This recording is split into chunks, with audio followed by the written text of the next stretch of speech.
Welcome to the initial episode of Banking on Education, where we talk all things personal finance and education. Today's very first guest of our very first episode is Shannon Harms. She is our Chief Operating Officer. She is also a certified credit union financial counselor. Tell us what you did to earn that designation. So yes, several years ago, we decided in my position at the time, which was Vice President of Member Solutions, that it would be a good idea to invest in more education surrounding financial counseling for our members. And so I went through that program. It was a bunch of education, continuing education, and then we took an exam at the end. And then you have to get recertified every 3 years. I know you do, and I forgot, and so I am no longer a CCUFC. So I had Michael take it out of my email. Don't have that anymore. What was something you learned in that program that surprised you about, especially about personal finance and maybe what you're seeing out there in the membership? Honestly, just members have a desire, or people have a desire for that education, but there's not a lot of resources available for that financial literacy. So I think that was the thing that most surprised me is people's willingness to learn more, but the lack of opportunities for them to do so out there. Okay. And so let's say somebody's struggling with money. It's pretty common these days with inflation and everything. It's hard. What are some of the first few things you would tell them to kind of either take inventory of or do to maybe hopefully rein in if there's any problems? I would say the biggest thing is just pay attention to their budget, pay attention to what they're paying for things, specifically things that they're not needing, like subscriptions, but also shop for insurance, shop for different things that can have, prices that vary. I would recommend that, like cable, internet, all of those types of things. Utilities are Utilities, yes. Yeah. So. Okay. So what in your role do you think has best prepared you for dealing with your own personal finances? I think dealing with seeing people in all phases of their membership. So whether it be at the beginning of their membership, when they're just opening an account, when they're learning about finances, and then to the point of like when they need help, when they need a solution, whether that be, help with their loan payments or, help with getting a loan, things like that. I would say that's what I've learned. And then do you have like a success story that you can share without names, of course, but of somebody who really turned it around and just how that felt? What was that like? I have several just because of my previous experience in our collections department, just taking the time to really invest in our members and in that relationship. So I had one member in particular, we were able to save them from having to turn their vehicle in. So she came back and totally turned her financial situation around. She was able to keep her car, and then she was able a couple of years later to buy a home. And she still communicates to us to this day just how grateful she is for us working with her and getting her through that hardship. And tell me a little bit about like how did you get started in credit unions, and what makes it special to you? Oh, I love the credit union industry. I think one of the biggest things is relationships, and I think the members and serving them, specifically here at our credit union, but just in general. I've been in the industry for a really long time, and just that community involvement and being able to be in a position to really help people is why I love the credit union movement. Yeah, I think you get a lot of people in this industry they genuinely care about helping people. Absolutely. Yeah. So let's kind of shift gears a little bit because I think you have a unique connection to this credit union. It's almost like this credit union was made for you to find and become a part of.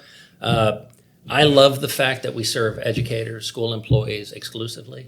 I have a real fondness for education myself. My wife's my favorite teacher. I have to say that because if not, I'd probably get in trouble. But tell us your story and what your connection is to education and this credit union in particular. Absolutely. So I was raised around educators. My mom was a teacher for over 35 years in public education. And then I married an educator. So my husband is currently a high school teacher.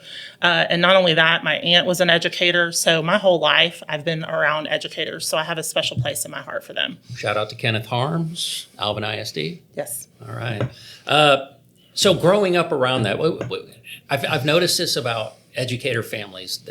They tend to spawn other educators. It's almost like it's almost a calling. It And is. it's like you're born into it. So did you spend time in the classroom with your mom helping out in the summers, things like that? All the time. So we used to laminate and cut things, and she was an elementary school teacher. So anything and everything in the classroom during the summer. Even before I went to school myself, she taught at the school that I ended up going to kindergarten at. And so I spent time there previous to going to kindergarten.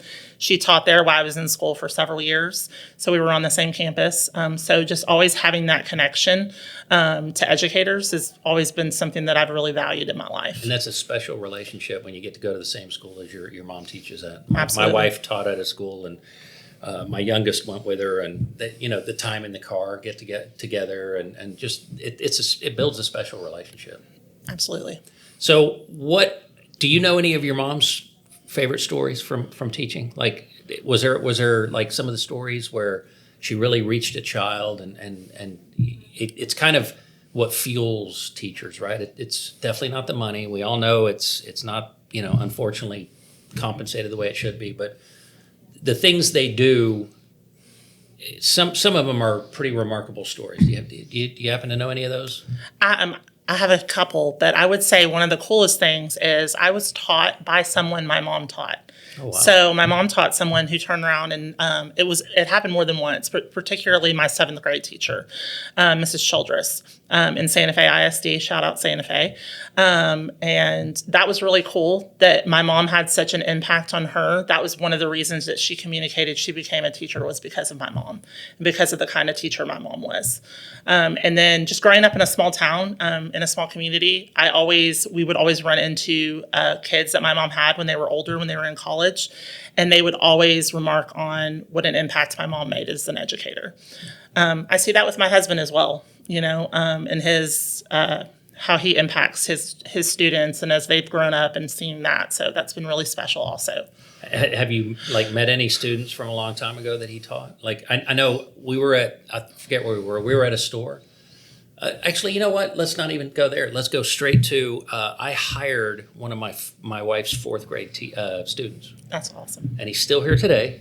But man, that made me feel old. But how cool is it that, for me, that came like full circle. You seen anything like that with Kenneth? Oh, absolutely. And I mean, they grow up, they have families of their own. Some of them have also become educators or been, involved with education somehow, inviting him to milestones in their life, whether it be their wedding or, involving him and letting him know if they have a child and things like that.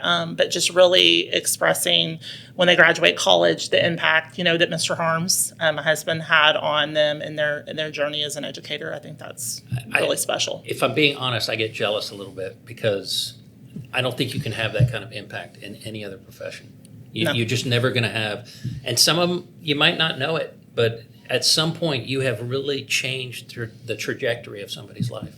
Oh, absolutely. And that's the power of that is just amazing. It is. And I think that is, like you said, something that's really special because he hears stories like that too. You don't know what's going on in someone's life. And I think you just show up and you invest your time and your experience into these students' lives, and they're able to really take that and hold value in that in their own lives.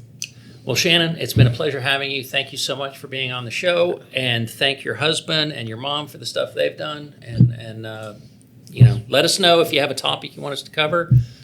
You can comment below. Stay tuned for further episodes.